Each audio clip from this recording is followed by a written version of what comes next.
Ever here in Lexington, and a happy Veterans Day. America's finest involved in the pregame ceremonies, helping unfurl Old Glory on the hardwood floors of historic Rupp Arena. It's a fired up crowd as Kentucky looks to improve to 2-0 on the season, taking on 1-0 Duquesne.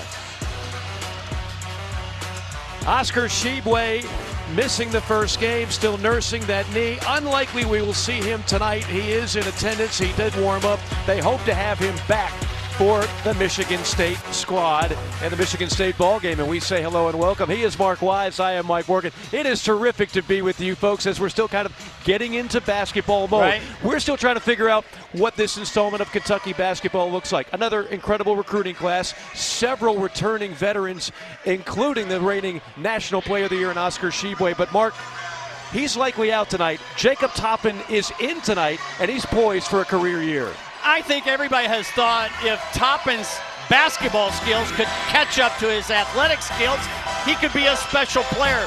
Well, I think that day has come. He put in the long hours over the summer to improve his offensive game. The payoff on opening night against Howard, he produced his first ever career double-double.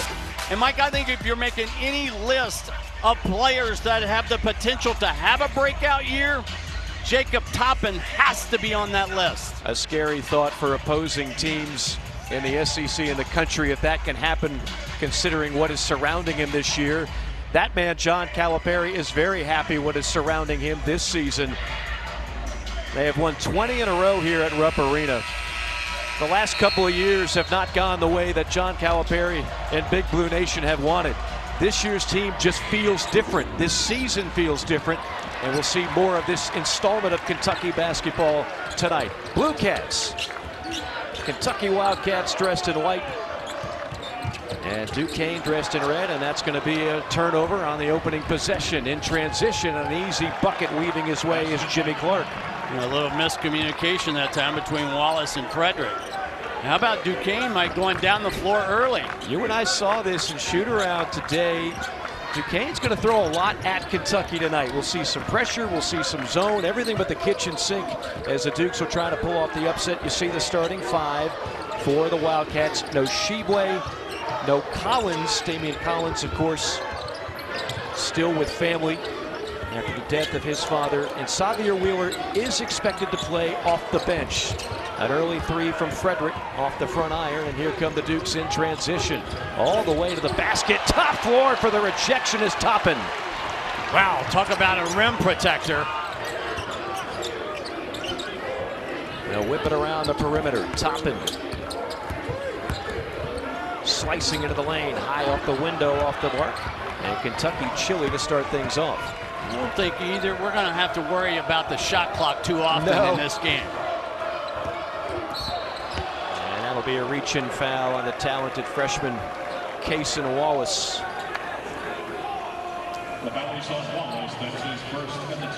There is Keith Dambrot, the head coach of the Dukes. They're from the Atlantic 10 Conference. Keith Dambrot had terrific success in his last stop with the Akron Zips. He was there for 13 years, led them to 3 NCAA tournaments, also coached one LeBron James in high school. He took the job at Duquesne. He knew it was going to be a rebuild. Last season was the first losing year he's had since 1994. He told us, he was very candid.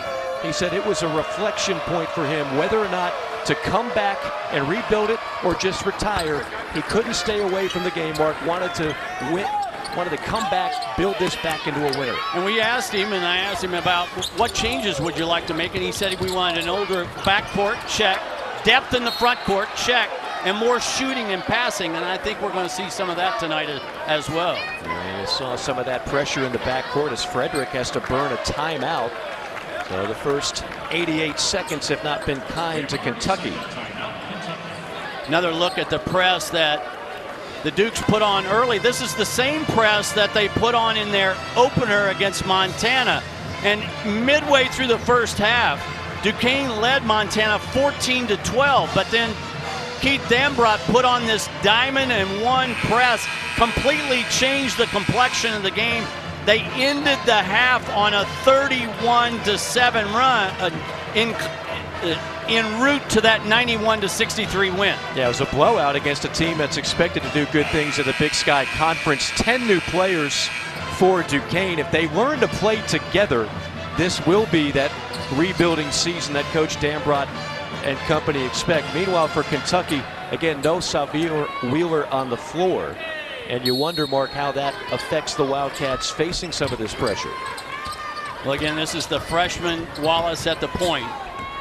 Everything is a learning curve. Tried the alley-oop. Ware was not there for it. They're lucky that they get the carry. This is Wallace. Wallace and Livingston, the two highly touted freshmen on the floor for Kentucky. Shot clock down to 3 for Toppin. Toppin banging, firing, and missed it off the front iron. Loose ball, a scrum. Diving for the loose ball is Kentucky. Kick out. Frederick on a 3. Got it! Expect a whole lot of three-point magic from that man, number 1 in white. A career 46% three-point shooter. But I love the effort first by Toppin and then by Wallace to save that possession. And that set up Frederick from bonus land. You and I were at Kentucky practice yesterday for 2 hours. There was no lack of effort or hustle from this squad.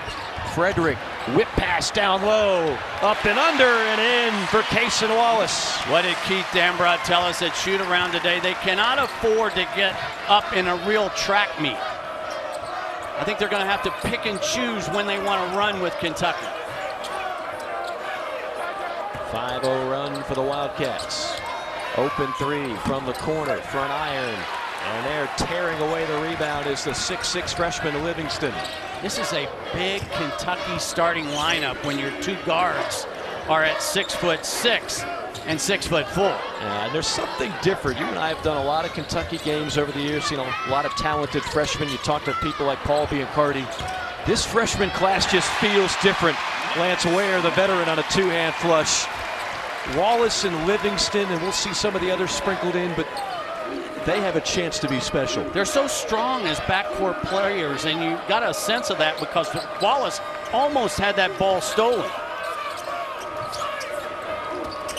See how the Dukes respond. A fade and fire, tough shot. And a rebound off to Livingston. That's the other thing. When you've got big rebounding guards, you don't have to worry about the outlet pass. Again, no Shibwe in this game for Kentucky. So you lose some rebounding. There's obviously some Mike, scoring. Excuse me, I often talk about it. Be the first guy on the deck in any kind of scrum situation. Watch Wallace give his body up right there, and then they have the presence of mind to find Frederick at the arc. Again, get your elbows a little dirty. Get some bruises on those elbows early. I don't know if you could find better form on a jump shot than C.J. Frederick. And he's not just a spot shooter, can shoot it off the bounce, can shoot it off the screen. He is a special weapon. Shot clock down to 3. Kentucky's going to have to hoist one up here quickly and will not be able to do it. Wallace lost sight of the shot clock. A turnover brings us to our first timeout. 7-3 our score here from Rupp Arena. Good offensive execution. Lance Ware with the two-handed flush. Kentucky on top early.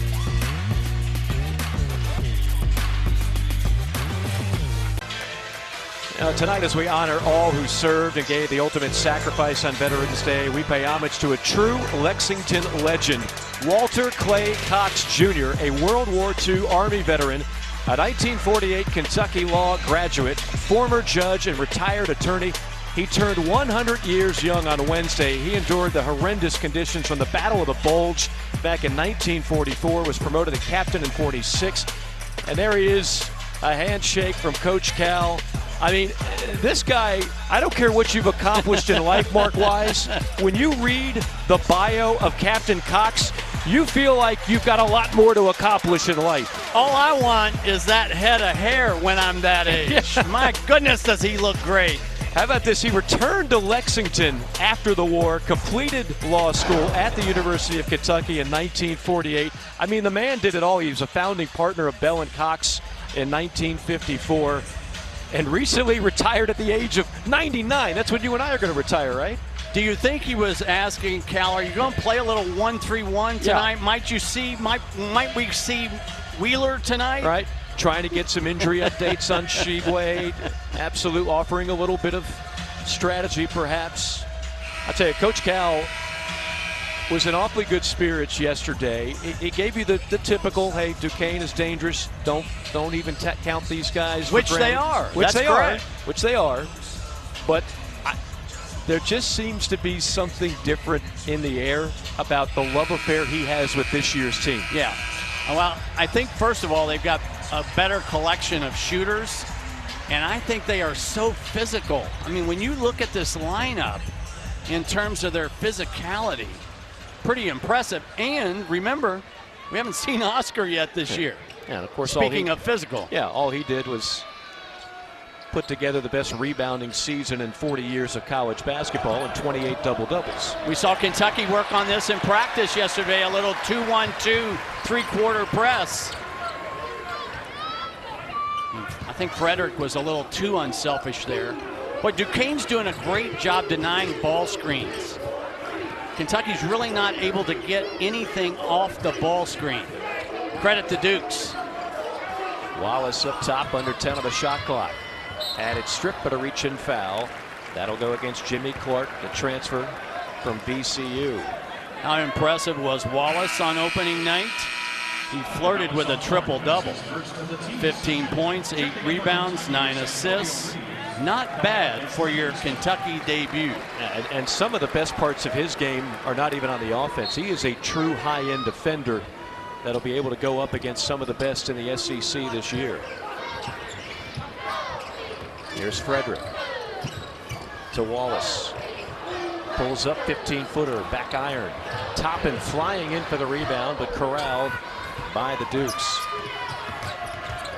Little Euro step floater, and it drops off the back iron for Jimmy Clark. So a 2-point game, under 15 to play here in the first half. That's going to be a hold on Duquesne.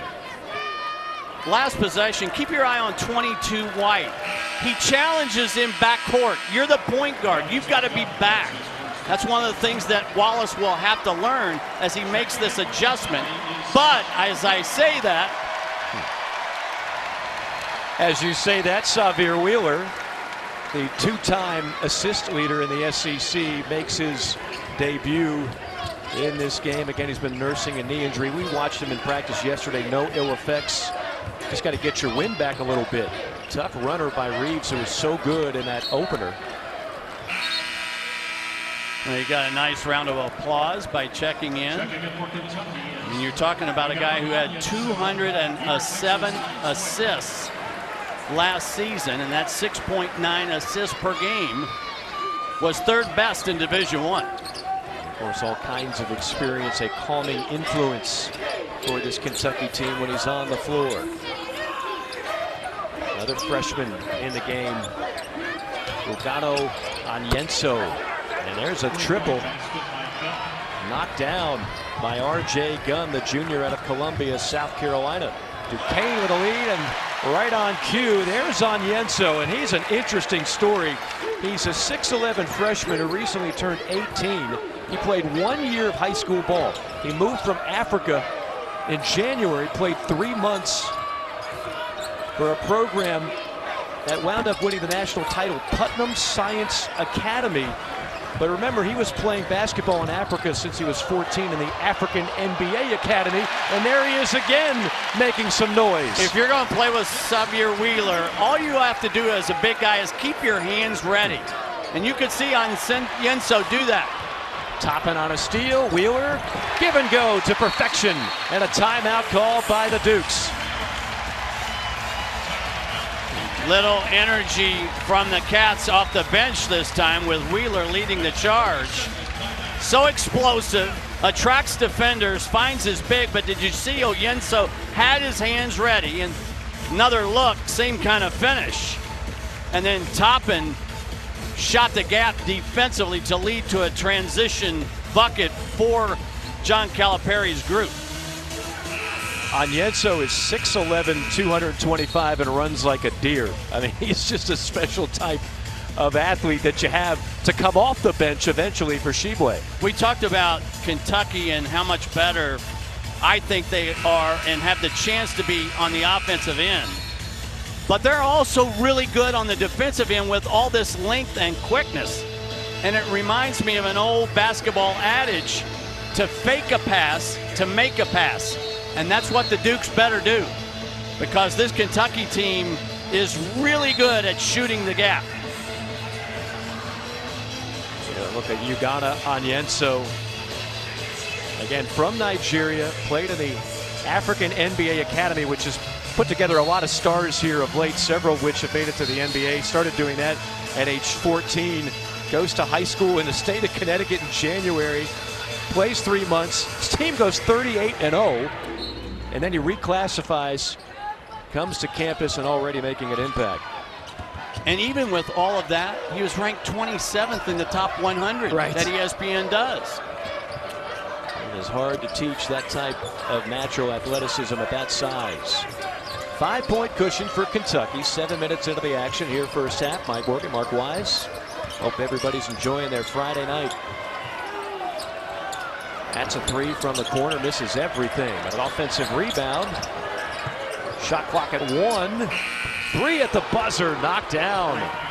That is 32, Kareem Rozier, the 5'9" freshman. Yeah, didn't score in their opener. Played 16 minutes, a finalist for Mr. Basketball in Michigan. He was right place at the right time.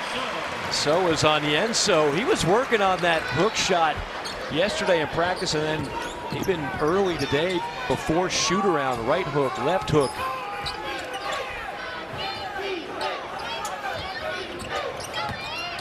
Taking it right in on Onyenso, return to sender. Here's Wheeler in transition and will peel back. And a turnover on Wheeler. Mike, watch the footwork by Onyenso here. Watch him give ground to not foul, so he creates space. So many big guys feel like they've got to crowd their offensive player, especially down in the paint. You need room to operate. Great job by him to create that room. Talk about instant productivity. 6 points, and that block for Onyenso already off the bench. There's a steal forced by some swarming defense. Now the scrum. And that'll be a jump ball with the arrow going to Duquesne. Timeout on the floor with 11:59 to go. The Wildcats up by 4.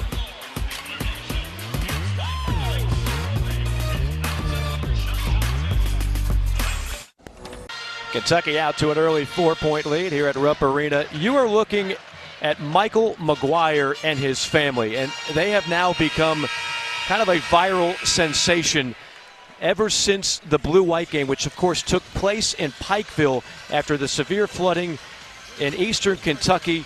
And then Michael McGuire and his son go to the game. That picture went viral. That's on Instagram. It just happened to catch Coach Cal's attention. And Coach Cal said, I want to know more about that family. I want to take care of them. I want to treat them to an experience at Rupp Arena. Today they come over on the Kentucky Wildcat team bus. They're treated to an early dinner. They're treated to tickets here at Rupp Arena. And when asked about why this moved Coach Cal so much, he said, you know what, my family's American dream started in a West Virginia coal mine, so the picture really hit home for me. That picture of Michael McGuire with face and arms still covered in black coal dust. Remember, his family, they went straight from work to the game. They didn't have time to shower and clean up or do anything. They just went straight to the game. It went viral. And that is the kind of story, I don't care if it's college basketball or just life, that you just love to hear more of. Three-pointer by Antonio Reeves, who hit 6 of them, the most ever by a Kentucky player in his debut. Michael, that story makes me think of a family that has a love for each other, a family that loves the Cats, and the generosity of John Calipari and Kentucky basketball. ESPN has a crew that's embedded with the family, and you're going to be able to see that story in a couple of weeks. Yeah, I can't wait for that. I think it's already one of the better stories you're going to see in college basketball this season. And you're right, I don't know if Coach Cal gets enough credit for some of the things he does in this community over the last 14 years. 5-point game. Wildcats on top, under 11 minutes to go, first half. Wheeler slicing, dicing, and draws the foul. You know, Austin Reeves was so good in the opener. Made 6 of 12 from deep, but watch the ball movement. There's the corner pass, but the extra pass by Frederick leads to the wide open look for Reeves, who had 22 against Howard. 6 of 12 from deep. 39% a year ago at Illinois State. He's got 1,200 career points now. I mean, this guy can score. Well, think about it. Reeves' career 35 three-point shooter. Frederick career 46 three-point shooter. Right. You stretch that defense out, and you got Shibwe banging inside. That could be a matchup nightmare. Careful now, you're starting to sound like a coach. You want to spread the defense out. You want to make the court bigger, not smaller. That's how you do that. That would just be my novice strategy. Every now and then it just comes out of me. I don't know where. You're rubbing off on me over these years, Mark. 7-point cushion now for Big Blue. But Mike, you know, for all that we've kind of focused on Kentucky, here's Duquesne. It's a 7-point game halfway through the first 20. Well, remember, they lost their last 17 games last year, but it became a mash unit. Anything that could go wrong did go wrong. They started recruiting for this year's team before last year ended. That's a beautiful take by Xavier Wheeler. If he can just improve his outside shooting to go along with that penetration, Wheeler can be an added offensive weapon this year. You know, like a lot of guards, he understands how to play at different speeds. Another rebound for Onyenso. See, here's another beauty of Jacob Toppin. He can handle the ball out on the perimeter. Oh, beautiful take and almost an and one for Antonio Reeves. We talked about Wheeler playing at different speeds. When he comes at you, he's got a great hesitation move. Watch this. Right there. Looks one way and then gives you another one. Left-hander finishes on the left-hand side off the window. Watch it again. Crossover. He's going to come and then he's going to do a little hesitation right there. And then the blow-by.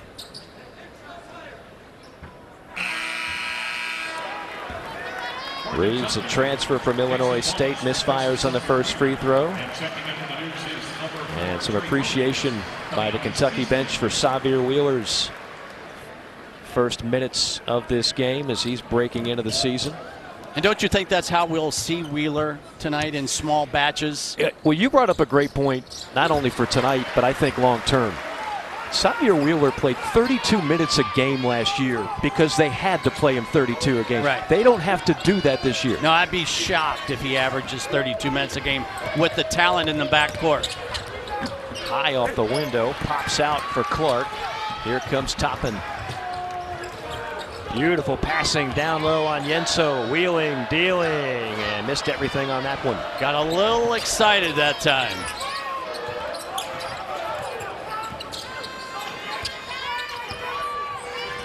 Kentucky is knifing these ball screens. Clark got hammered on Onyenso with the foul. Jimmy Clark will go to the free throw line.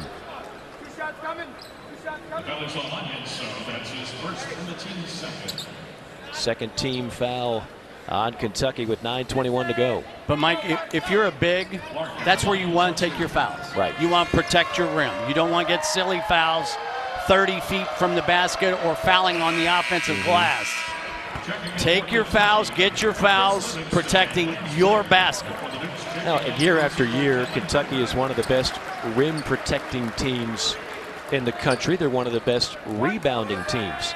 The question, I think, for a lot of people will be, what kind of shooting team will this be? And Coach Cowell's saying he doesn't mind if his guys shoot 25 threes a game. That's very un-Cowell-like at Kentucky, but he believes he's got the personnel to do it.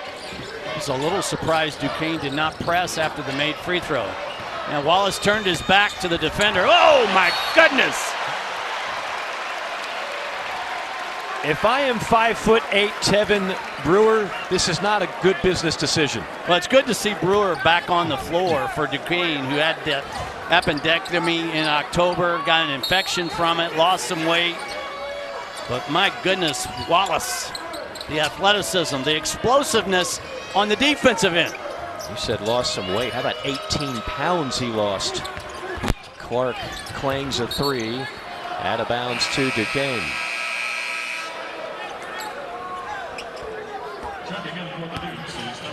Duquesne, like a lot of teams around the country, has a lot of new faces. They've rebuilt. And take a look at this list of first-year players, transfers, freshmen. JUCO Quincy McGriff had to play the point in the absence of Brewer in their Monday night win over Montana. Make that Tuesday night. And where's more of the great defense by the freshman Cason Wallace. I mean, they believe as a true freshman he can be one of the best defenders in the SEC. Livingston, rise and fire. See, I'm a big believer that early in the game you don't have to create your own look off the bounce. You don't have to step back, move the ball, rotate. I think that's a bit of a settle. That's a settle. And it's a settle too, and the analytics will tell you that's a no-no. Shot clock now at 10. Up top, it's McGriff on a 3. And it'll finally pop out, hit every part of the rim before it bounces off, but out of bounds to the Dukes. Duquesne now 2 for 8 from behind the arc. It's a Duquesne program that plays in a really good league, the Atlantic 10. The top teams in that league expected to be Dayton and St. Louis. And you and I think this snuck up on us. They haven't been to the NCAA tournament since 1977. I mean, there's some proud That's a tradition. Shocker. Yes. That snuck up on me. I couldn't believe that. Reeves, step back tray, got it. He's got a pretty stroke, and he's not afraid to fire from behind the arc. Here's the chase by Toppin. Layup missed. Toppin defended at midcourt, got the rebound.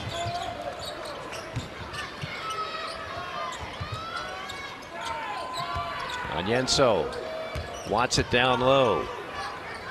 Kick out past Toppin, passed up the 3, takes it strong. He attacked the rim. A good job defensively by Rotroff to alter it.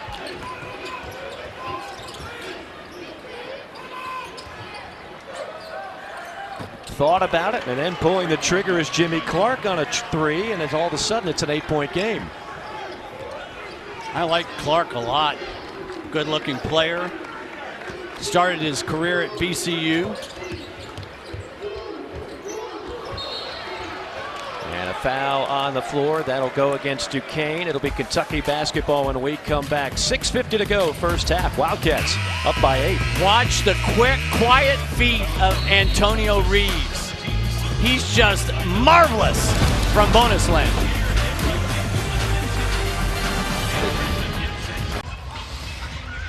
Well, that is Keith Dambrot, the veteran coach. First for Central Michigan, then Akron for 13 years, now in year number 6 at Duquesne. And you can play kind of the Kevin Bacon game, the 6 degrees of Kentucky basketball. How do you get from Keith Dambrot to Adolph Rupp? Well, Keith Dambrot has an uncle, Erwin Dambrot. Erwin Dambrot handed Adolph Rupp in Kentucky the worst loss in the postseason. It was at CCNY in March of 1950. And old Uncle Erwin Dambrot, he dropped 20 points on the Wildcats. That was in the NIT. That team, CCNY, went on to win the NIT and the NCAA. And Erwin Dambrot won the most outstanding player. How about that for a connection? And there is no truth to the rumor I did that game. I'm just stating that up front. I thought you were scouting. I thought that was your scout that night, CCNY. You had him down pat. Tell you what Keith Dambrot likes. The start that Jimmy Clark has gotten off to. Only had 8 in that opener, but he's already got 9, and that's half of the Duke's total. Shot clock at 10. Everything but the basketball on the drive, and it pops free. Finally corralled, or is it? No, nobody's corralling it. It's still loose, and picked up a jump ball. The arrow does go to Kentucky. Take another look at the loose ball that develops into a scrum. Losing the ball off the bounce. Clark and Wheeler battle for it. Toppin gets involved. Goes to the deck again, and then all kinds of bodies go in.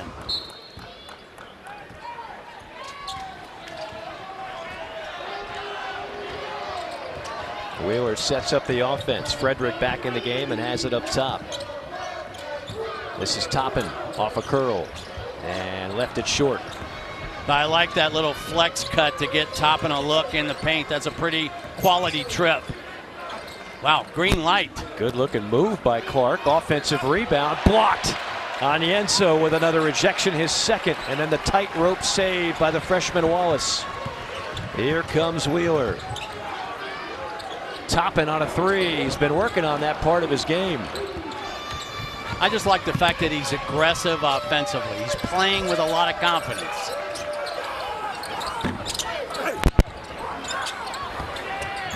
Loose basketball scooped up by the Dukes. Baseline drive, off the mark. Hot potato finally reeled in by Onyenso. And even though he didn't get a block, he certainly impacted that shot attempt. Wallace, pull-up jumper, silky smooth, number 22 in white, Cason Wallace. I just love the fact he plays under control, shot that shot off 2 feet. So many times we see over-penetration from guards. Nice job by the freshman. His brother Keaton was a 4-year starter at Texas San Antonio, but Cason said, my dream school all along was Kentucky. That's where I wanted to play. Out of bounds, last touch by Toppin. We talked about the outstanding footwork inside. Here's the block by Onyenso. He had 4 in the first game. And then see the way he avoided? He knew he didn't have the proper angle there, so he stayed out of the fray and eventually got that rebound.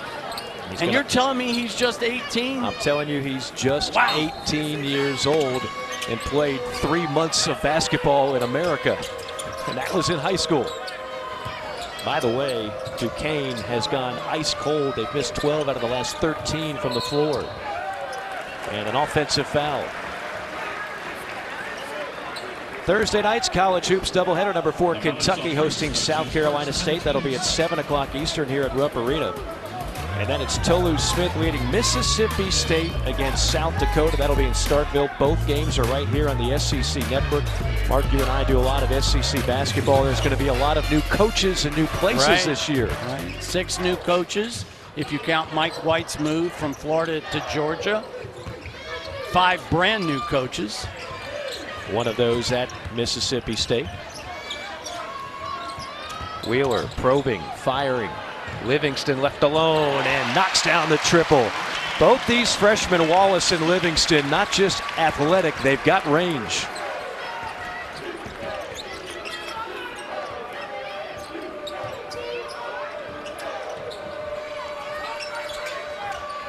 Largest lead for Kentucky now, 13-point cushion. Oh, that's a good throwback. But a brick fired up by Duquesne. Wheeler. There's that hesitation again. Livingston hanging, firing, and missed it. McGriff corrals it.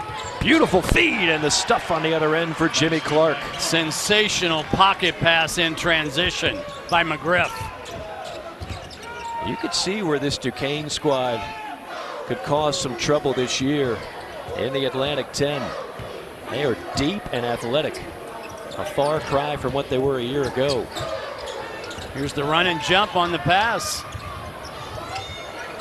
Ware trapped along the baseline, and he was lucky to not turn that one over. Livingston confidently, watch after Wheeler gets feet in the paint. Livingston knocks down the corner 3 ball, but Duquesne counters. Jimmy Clark in transition. McGriff to Carter for the one-handed slam. Duquesne trying to hang around.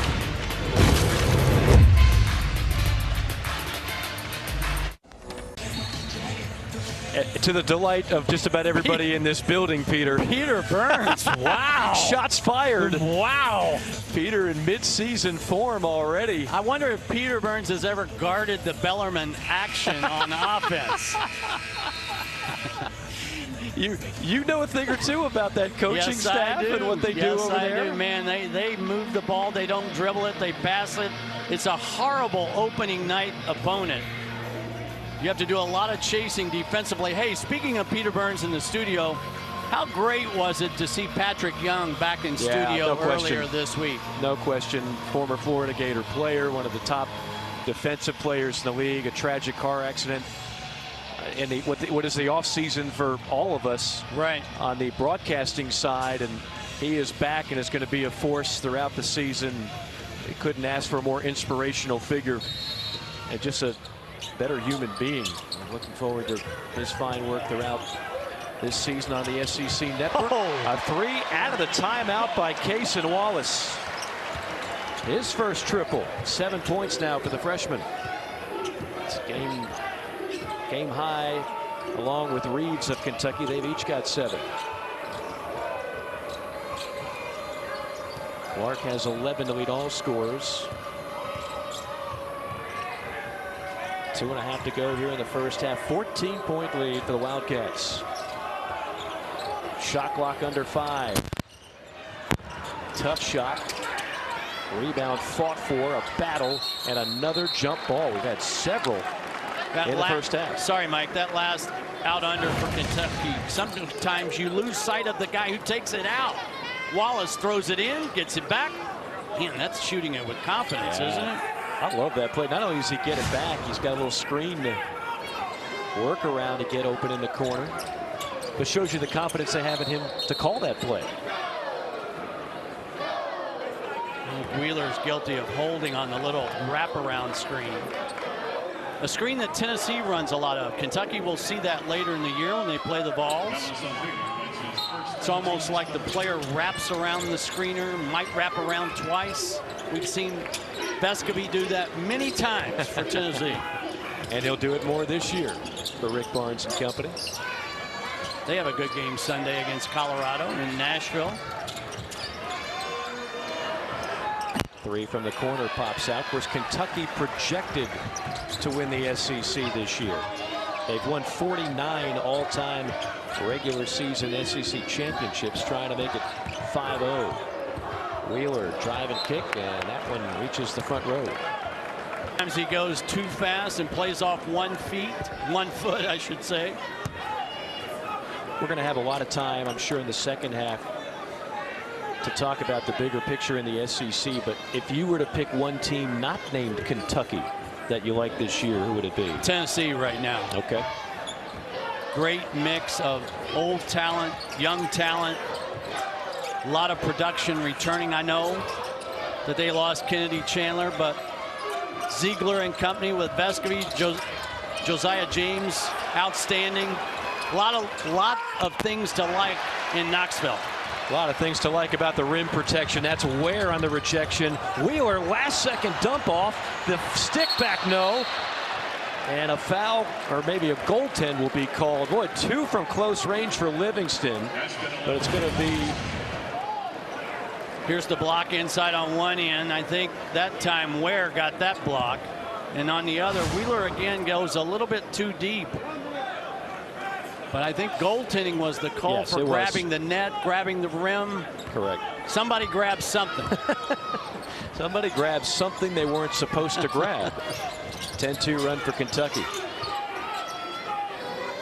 Coming up on the 1-minute mark here of half number 1 in Lexington. Strong take, weaving, firing off the mark. There's been some frenetic action underneath that goal for Duquesne. Kentucky could go 2 for 1 to close the half. I think more and more college coaches are getting comfortable with that concept. And why not? Why not? The analytics say do it. I mean, I don't even need analytics for that. I know 2 for 1 sounds like a good deal. Meanwhile, Kentucky has fouls to give if they so choose. Duquesne does have 7 offensive rebounds in this half. Again, a lot of that no Oscar Tshiebwe. Wheeler very fortunate with that dribble. There's playing off 2 feet, though. That's the difference. 5-second differential, game clock to shot clock. A little shake and bake, Euro step, drive and kick. A lot of fancy stuff, but nothing comes out of it for Grant.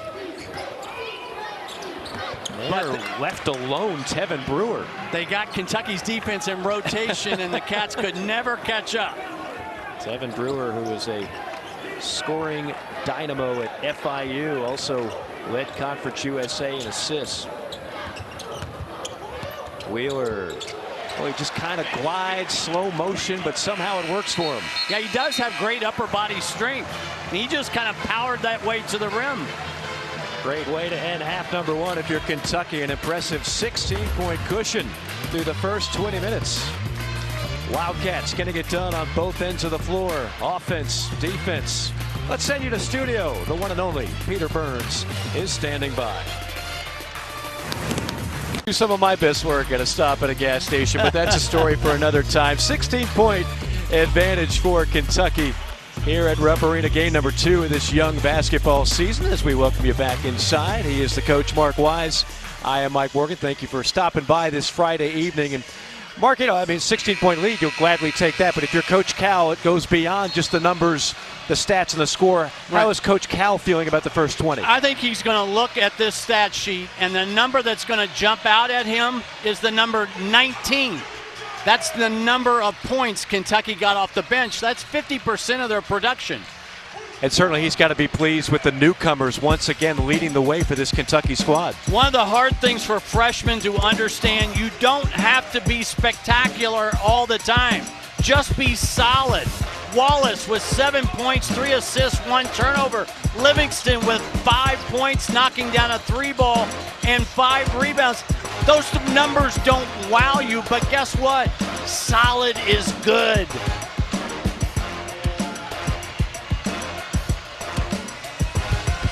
The only number that really didn't favor Kentucky in that first half. Offensive rebounds actually advantaged Duquesne. They were very aggressive on the glass. In fact, out-rebounded Kentucky 21-19.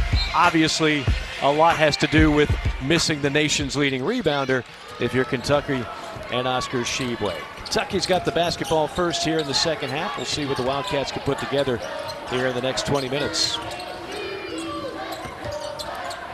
Kaysen bobbled it on the floor. And a jump ball, and that'll turn it over to the Dukes. Now, Kentucky did a lot of things well in the first half. Here's a look at the 2 freshmen, though. And I talked about they didn't force things. 5 shots apiece. One gives you 3 assists, another gives you 6 rebounds. So I think Cal will take that from his young players. Yeah, they're going to stuff stat sheets on a regular basis because they don't just do one thing well. They do a lot of things well. How about Chris Livingston, Player of the Year in 2 different states, first in Ohio and then in Virginia. Nice jump hook shot by Trey Williams, his first basket. Yeah, he didn't get in the flow in the first 20. He got hurt late last year in February, game against Davidson.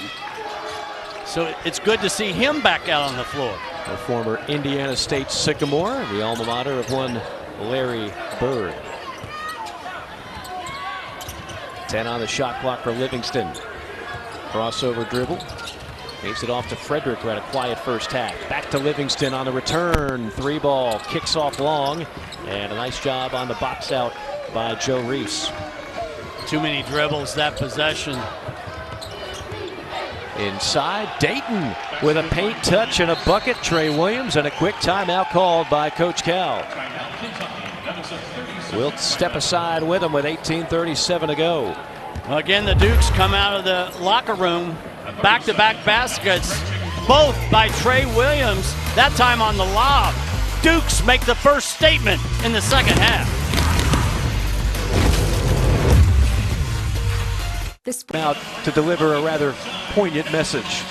Every coach asks this question of your team: who is dictating the quality of our shots? Is it offensively with our execution, or is it defense and their defensive pressure forcing us to take bad shots? And I think that's what Cal talked to his team about. We need to get back to a better offensive execution. Kentucky trying to improve to 2-0 overall, 2-0 here at Rupp Arena. They were undefeated last year at Rupp. They've won 20 in a row here in this building. Cal has had 6 undefeated seasons at home during his 13 years as the head coach of the Wildcats. Toppin on an up and under, pops out. Everything but the bucket. Now you got to look it in. Looked like he kind of ducked his head at the last second. Kick out pass to McGriff on a three. I'm telling you what, Duquesne has come to play. The great equalizer. All great upsets, or most great upsets, start at the arc. 3-point differential. 7-0 run by the Dukes coming out of intermission hot. And a whistle down low against Duquesne. Now this is McGriff in transition. The ball faked by Grant. The kick out, quiet release that time by Quincy McGriff, the sophomore. More comfortable as an off guard. As I mentioned earlier, with the return of Brewer and playing a little bit tonight, McGriff is moving over to his more comfortable shooting position. Inside Ware, banging bodies no, second effort no. Wheeler saved it, and that's heavy contact. Livingston got pummeled. Might see some hits like that tomorrow at Kroger Field when Kentucky battles Vanderbilt. A game, by the way, you can catch on the SEC Network. Take another look here. Wheeler saves it. There's the foul. That's a good call. Livingston comes down in an awkward position. Good to see him pop up, though. No lack of toughness from this Duquesne squad. They are physical. Ware with a paint touch, lost it, got stripped down low. Three in a row, maybe? Carving out space. Kick out for an open three, and that's an oxygen ball. Fired up by McGriff. Again, remember, this is a young Kentucky team with a freshman backcourt. Wheeler back there now, so they'll play the two wings with Frederick. This is really a unique lineup for Kentucky right now because Wheeler allows them to play three wings in Livingston. Livingston will move to the four-man spot. Wheeler coast to coast and can't get it to drop.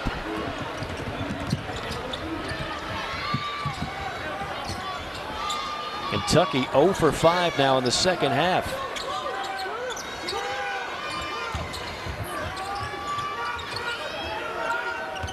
Williams slashing, missed it. Shot was no doubt altered by Onyenso.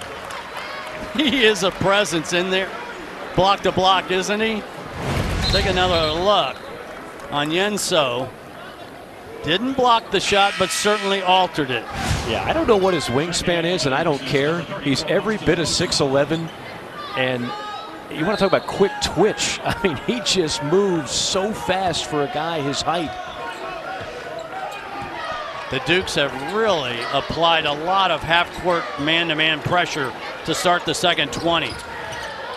Frederick down low, Onyenso, pump fake, and then gets it to drop off the glass. I like the little ball fake, though. Took his time, didn't rush it. Already a career-high 8 points for Onyenso.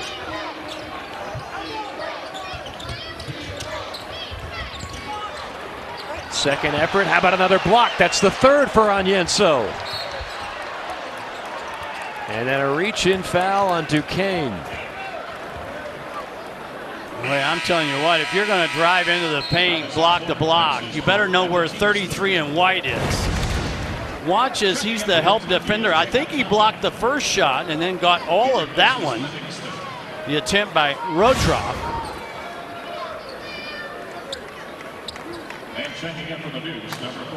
It's interesting because Kentucky a year ago, Mike, only blocked 4.2 shots per game. Right. That wasn't real high in the league. No. I mean, Oscar is not a shot blocker in that sense. Right. But man, do they have a couple of guys that can do that now. And they got a guy who can do this. Knock down threes.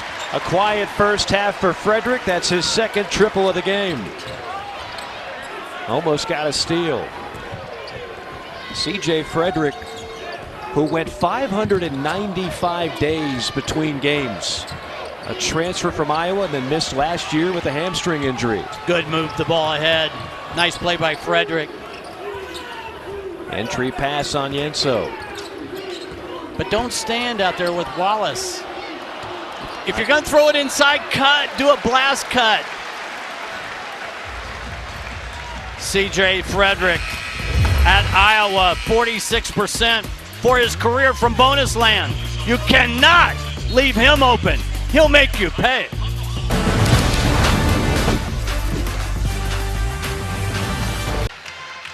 As if this dream night can't get any better for Michael McGuire, the miner who became a viral sensation during the blue-white game in Pikeville. His whole family getting escorted to the game.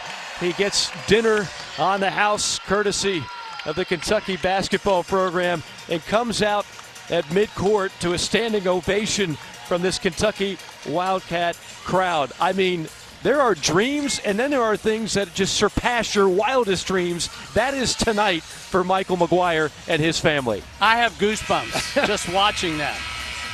That's really neat stuff. It's just incredible, and again, it all goes back.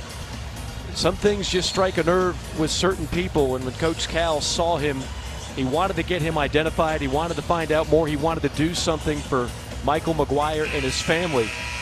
And I go back to what Cal said about his own family. Their American dream started in a West Virginia coal mine. That really painted the picture and paved the way for Coach Cal's family to make it in this country. And so when you have that type of background, you appreciate those things. And certainly Michael McGuire and his family are appreciating this night to the fullest. 7 blocks for Kentucky, most of them by the man at the free throw line on Yenso, who has 3 of them. And if you're going to be that kind of rim protector and you want more minutes, knock down your free throws. That first one was pure. I'm in midseason form already. The Mark Wise effect. You want to give anything else to Jacob Toppin while we're at it? Here's the battle of the bigs between Brewer and Wheeler. Toppin in the game, wrestles that rebound away and leads the break to Wallace. Wallace dribbling in traffic. Young freshman will learn you don't have to go 100 miles an hour on the bounce all the time. Pick your spots. Toppin just lost it on a spin move. Here come the Dukes in transition. Lefty layup, no, and there for the rebound. Who else? Yenso. This is his coming out party tonight. Another scrum. I don't know, 6 balls have we had? A rugby game has interfered with the basketball game tonight at Rupp. I really like the young freshman Ronsky, who misses the left-handed attempt. The ball gets batted around, and again, players on the deck.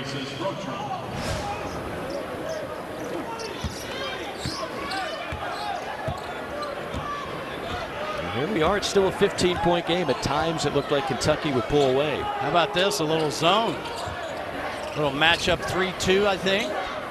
This will be interesting, I think, throughout the year. Wheeler hoists a 3. It's part of his game that he would like to improve as a career 3-point shooter. Xavier Wheeler just 28%. And a lot of teams in the past have zoned up Kentucky, right, kind of daring them to shoot threes. Well, notice Frederick's out of the game. Right. That was from Frankfurt.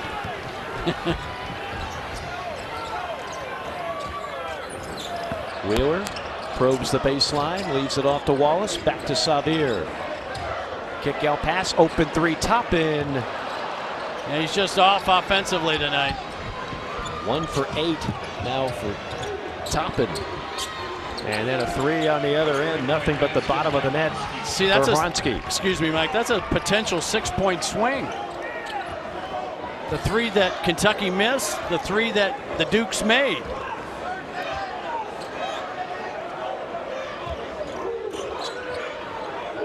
I'm guessing if this were perhaps a different game, maybe a conference game, we'd see Frederick off the bench right here against the zone, right? Again, get up, play off 1 foot. You're asking for trouble.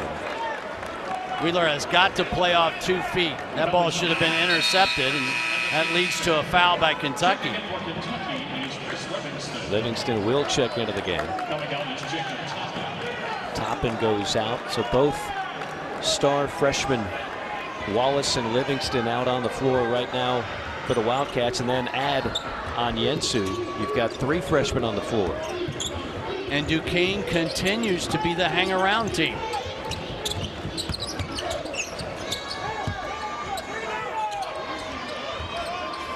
Left of the lane, it's Williams. Back to Brewer. Hoist up a three. Left it short. And a rebound tracked down by Wheeler. And nobody went and got the rebound. I think he's out of bounds. Not knowing exactly where he was, Antonio Reeves a little too close to that Kentucky bench. Cal was trying to appeal that. I don't think he likes where his team is right now in terms of offensive rhythm. Yeah, well, the rhythm has kind of fallen by the wayside. That's a 10th turnover now on Kentucky.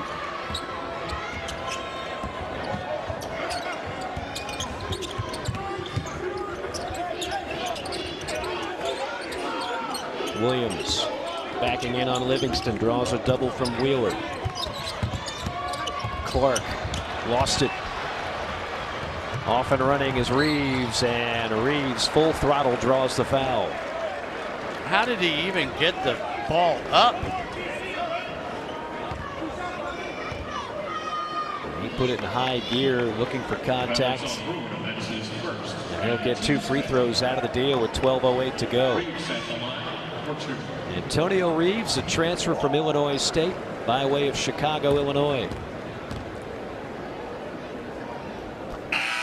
A look at tomorrow's Week 11 SEC Network College Football lineup. It's Kentucky hosting Vanderbilt right here in Lexington. That'll kick it off at noon. Then it's the Gamecocks in the Swamp against the Gators in the nightcap. Texas A&M taking on the Auburn Tigers. All 3 games also available on the ESPN app. Mike Morgan, Mark Wise, great to be with you this Friday evening from Rupp Arena. Kentucky has led throughout, but Duquesne not going away, keeping this interesting. A 14-point game with just over 12 minutes to play.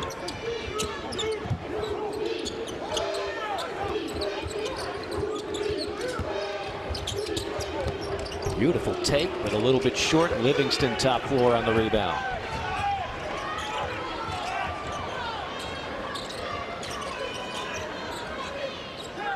Dukes get their zone set. That was the weak spot, the soft spot.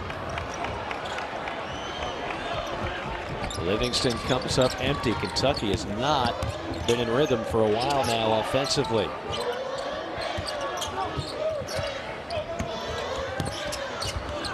Beautiful feed, wide open three, knocked down. Duquesne driving, dishing, and a triple from Reese.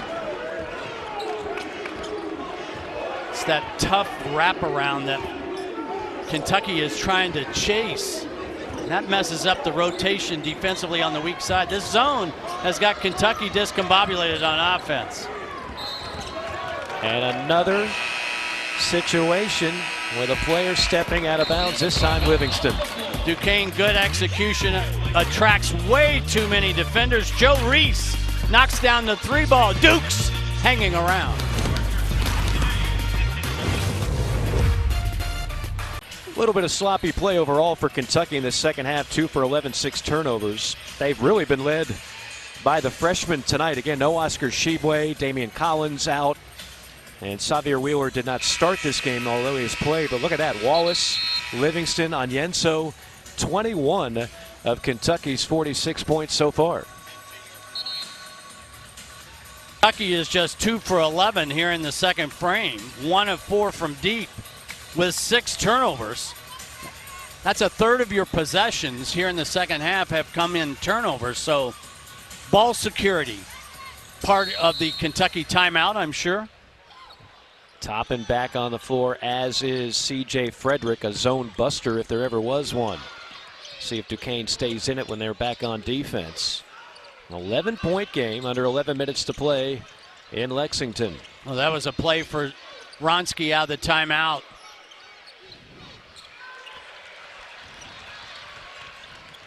Frederick. Out to Antonio Reeves, and now they're back into man-to-man. Reeves on the drive, and one. Count the basket for Antonio Reeves. Some of Kentucky's older players have struggled a little bit tonight. Not Reeves.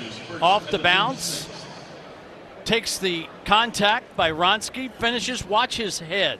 Watch him look this ball in all the way. See him concentrate. That's what you have to do. So many young players, when you get bumped along the way, you tend to lower your head, duck your head. Keep your head up. Keep your eye on the prize. Well, think about the value that Coach Cal has gotten out of the transfer portal the last couple of years. Right. You look at 5 or 6 of Kentucky's prominent players, they're all transfers. Right. I think we're going to see more and more of that.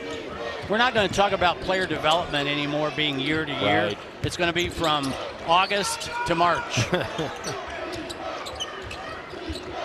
Little jab step and then a pull-up jumper off the mark by Easley. 10 minutes to go.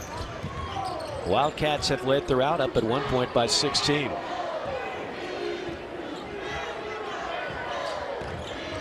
Wheeler finds Toppin. Little floater, got it to go. Maybe that'll get his confidence going. Of course, brother Obi Toppin was a star at Dayton. Now enjoying life with the New York Knicks. Toppin leading the break here. Finds Frederick. Frederick passed it up. Wheeler. Frederick passed it up again. Takes it with the left hand and missed it. There's Onyenso. Onyenso again. Frederick again. Got it. Largest lead tonight, 18. Big guy, get an offensive rebound. Look for your three-point shooter. That's a marvelous job by the young freshman. Get the rebound in the paint. First, Toppin plays off 2 feet for the little leaner. And then look at the big fella. Look around, find Frederick. He delivers. Kentucky on a little run here in the second half. Covington Catholic High School C.J. Frederick, recruited highly, but not highly enough out of high school to play for his dream school. That, of course, being Kentucky. He did grow up in Cincinnati. Started his career at Iowa. Big Ten all-freshman, one of the top shooters in the country. Also had a high assist-to-turnover ratio. Right. Not an overrated stat at all. And C.J. Frederick, they really had high hopes for him last year. That injury that he suffered was devastating. They were a different team without him. Glad to have him back. You know, it's almost, it should be a rule for players with offensive rebounds. If you cannot immediately lay the ball back in, you are much better off looking for a three-point shooter on the perimeter. Why? Because the defense is scattered. Sometimes your best three-point shots come after offensive rebounds. 8-0 Kentucky runs, sparked by the three-point shooting of C.J. Frederick. Frederick now with 9 on 3 threes.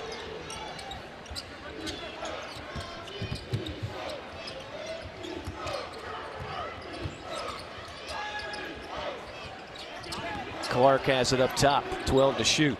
Good activity by Reeves, fighting through the screen. Inside, banging bodies, and a tough shot right on the shot blocker. Rotroff gets the hook shot to go. Uh-oh. Frederick. Heat check, watch out. He has the ability to ignite at any time. Now, if anybody shoots the next time down for Kentucky except Frederick, you should be coming out. Good time to find number 1 in white. You know who's really good at that? The NBA. They understand that, right. Man. When a guy gets going, it's not my time to shoot. That's right. Frederick's father played at Rollins College. His uncle was a star at Notre Dame. Let's see if they can find him one more time. How about an alley-oop to Toppin? That'll work too. This is the first time tonight, Mike, I feel like Kentucky's got a handle on the game. Yeah, clicking on all cylinders. Threes from Frederick. Shots down low.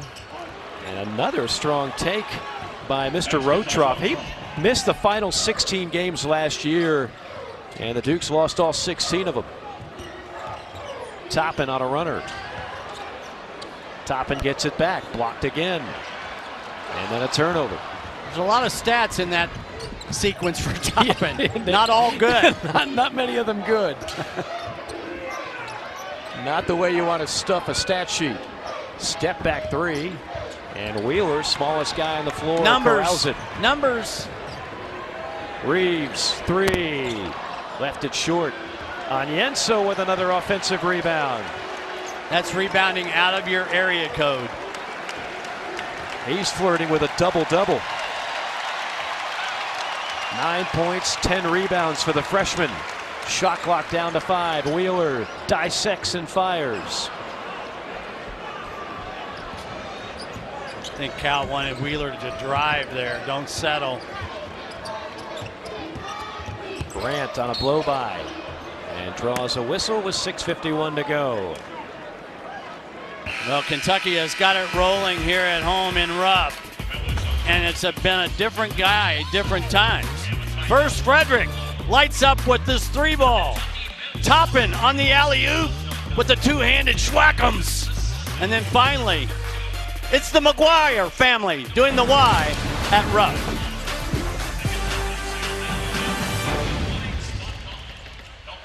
Big thanks in large part to one of the top sharpshooters in America, C.J. Frederick. We had just talked about Kentucky's older players kind of having an off night. Well, Frederick must have been listening because in a span of about 2 minutes, he knocked down a couple of three balls. He's 3 for 5 from deep here tonight. In the first game against Howard in the opener, he was 2 for 5. So he's already at 50%. Last time I checked, Mike Morgan, 50% at the arc is pretty good. It's pretty good. So is 46, which is his career mark from behind the arc. He's in the best shape of his life. Of course, he won a state title in this very arena back in 2018. Mike, check out Day Grant, where he stands on the free throw. Watch how far off the line he is. I noticed this in their game against Montana the other night. Look, he's 8 to 10 inches, a foot maybe behind the line.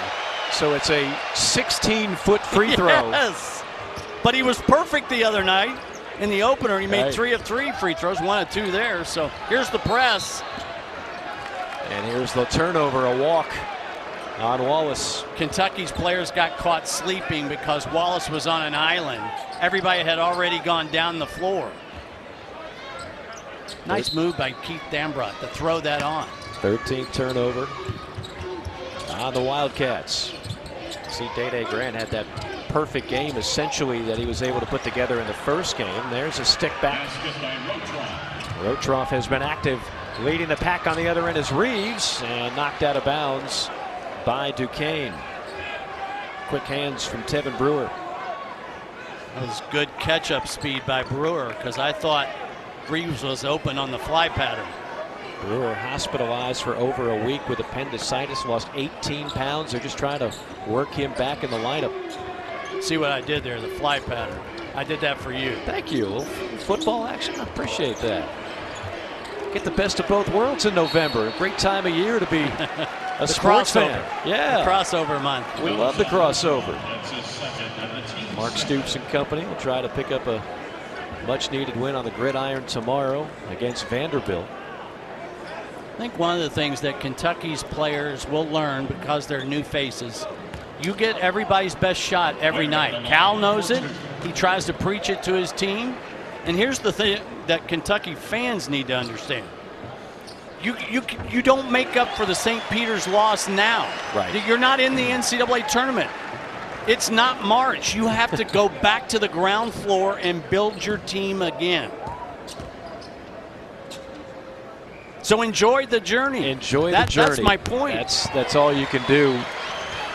And watch everybody begin to gel. And that's really what nowadays with the portal and the turnover, everybody's trying to get cohesion and chemistry this time of year. Toppin from the top floor. Oh my goodness.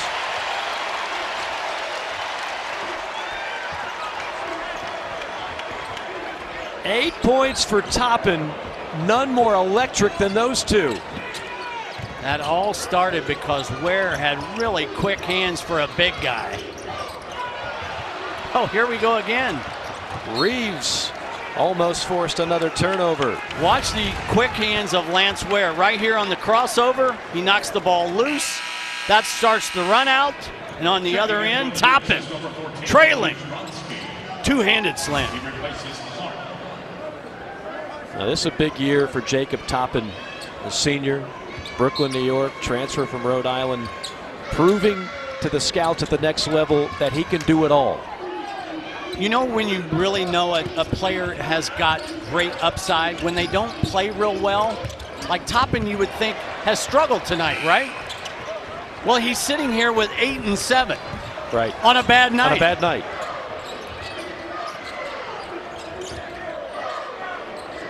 The lead has ballooned to 20 for Kentucky.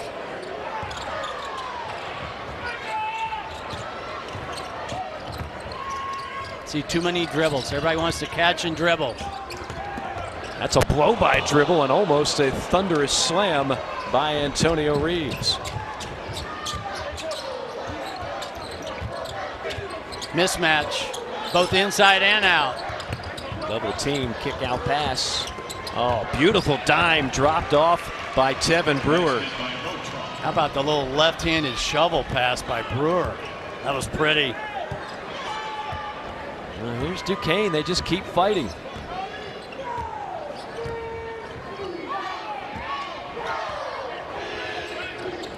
Frederick around the screen. That's an illegal screen on Lance Ware. But see, I'm blaming that on Frederick. He never allowed Ware a chance to get there. And that'll get called every time. Now that became a point of emphasis about 7-8 years ago, and it seems like it never stopped. Every year it seems like we see a lot more of these. He had already started moving before Ware got there. Just be patient, slow down. Breather for Frederick.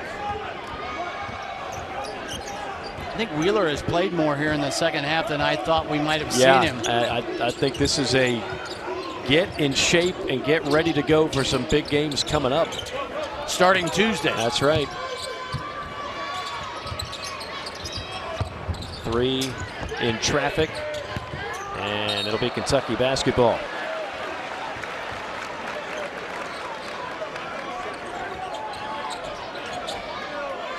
Let's see if Kentucky is better against the press. They've got a one-man press breaker with the quickness of Wheeler. Get the ball to Wheeler and get out of the way. Yeah. Across the timeline, Wheeler breaks it, no problem. Wheeler probing, dishing. And Wallace missed the floater, got it back. Wheeler on a 3. That's the part of his game. Again, if it can improve, they want it to be somewhere around 33 to 35% from 3. Again, it's a smart play by Wallace, the young freshman who missed his first opportunity, got the offensive rebound, and immediately started looking on the perimeter. Another scrum. There have been plenty of them in this game. Full throttle, Wheeler. Oh! How did he sneak that one in? Plus a foul. Body down, it's Wallace. Hopefully he's okay. An incredible play by Xavier Wheeler. And Wheeler's going to be the first guy to help him up. Cats flexing their muscles here in the last 10 minutes. Wheeler, the high degree of difficulty in the finish.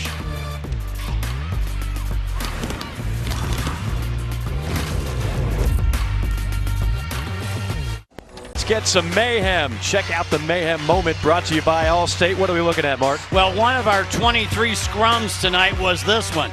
Toppin gets on the deck, and then it's Wallace sacrificing his body, not only coming up with the loose ball, but having the presence of mind to find a teammate. And if you're going to find a teammate at the arc, why not let it be C.J. Frederick, three-point shooter extraordinaire. Again, Kentucky hopes to shoot more threes this year. They're 8 for 15 thus far. And if your bingo card said Xavier Wheeler would post a double-double tonight after Toppin posted one in the first game, well, then you're a winner. 11 points, 10 assists for the senior point guard. So Kentucky made 11 threes in the first game. They've made 8 tonight. Do you know what they averaged last year per game? 6.1. Yeah, they are going to have a better three-point presence at the three-point line. And again, they've got the personnel to do so. By the way, that last foul was upgraded to a flagrant foul. That is why you see Case and Wallace at the free throw line. Yeah, I mean, I think that's exciting. There are a lot of teams that just jack up a lot of threes. That's not going to win you ball games. You have to be efficient with it. And Kentucky this year has the personnel. That was a flagrant foul because of the, keep your eye, bottom half of the screen. Here comes Wallace, and he gets undercut, and that is an automatic. Yep. No player wants to land in that kind of position, body first. But did you see Wheeler immediately go over and help Wallace up? I'm wondering if later in the year, if Wallace like milks that for a little bit more, you can't get up that fast. You got to get some accolades when you get up. That's right. Players have learned to milk it. I've seen at all levels. Yes. Really? Oh, just a bit. Wallace with 8 points. Again, stuffing the stat sheet in a number of areas. And Kentucky has blown this game open now with 3 and change to play. Looking to go to 2-0 with a big one coming up against Michigan State. Reeves tried to dump it down low to Ware. Quick hands by the Dukes. 1 foot or 2 feet. Play off 1 foot, bad things happen. Grant on Frederick. Nifty shot with the left hand. He can create his own look coming off that perfect game in their opener. Over 1,100 points at Miami of Ohio before transferring. Dukes are getting back in this zone. It's a little 2-3 matchup.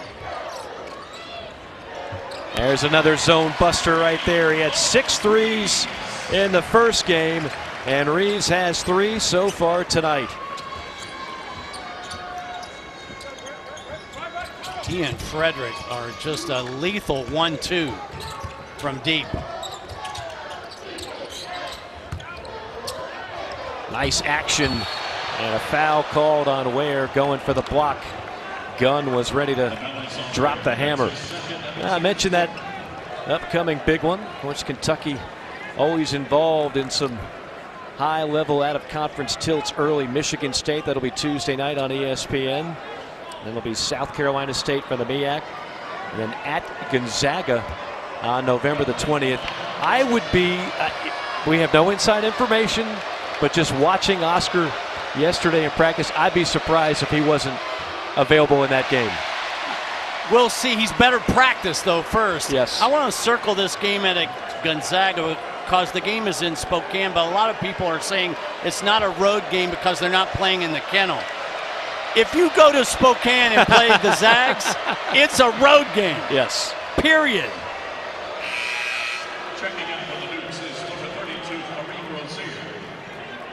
Oscar Tshiebwe trying to do something that hasn't been done since the early 80s. Be the National Player of the Year in back-to-back seasons. The last guy who did it, one Ralph Sampson, who did it 3 years in a row at Virginia. He was pretty good. He was pretty good, not just in college, but not bad in the NBA as well, as part of the Twin Towers with Olajuwon. Kentucky's zone busters are on the floor. So you've got to take up slack. That means shooters have to get closer to the line. There it is, Frederick. Not going to get a better look than that if you're Kentucky. That's understanding who should shoot shots against the zone. That's a good trip. You can certainly live with that miss. And a breakdown defensively leads to a dunk for David Dixon. Miscommunication there on the rotation. And even though the score might be undramatic at this moment in time, every possession matters if you're Coach Calipari and you're trying to get this team prepared for the bigger games coming up.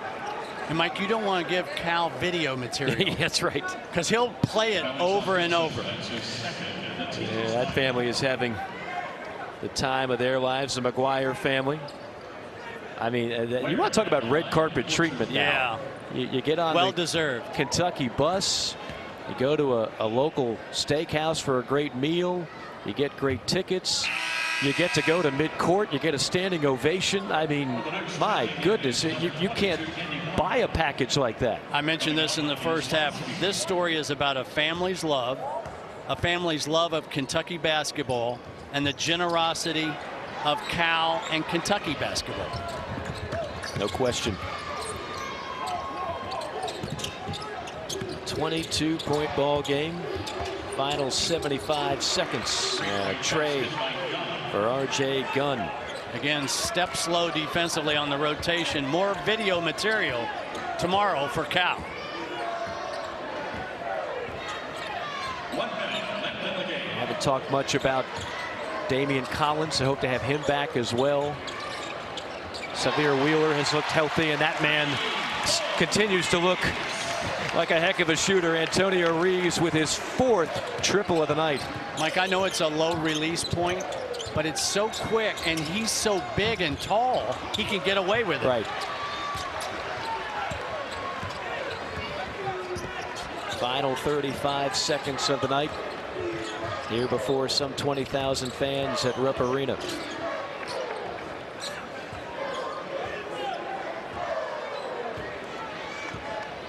Kentucky will bleed some clock, improve to 2-0. Frederick, long range, got it. C.J. Frederick, picturesque form, and another good result, his 5th from downtown.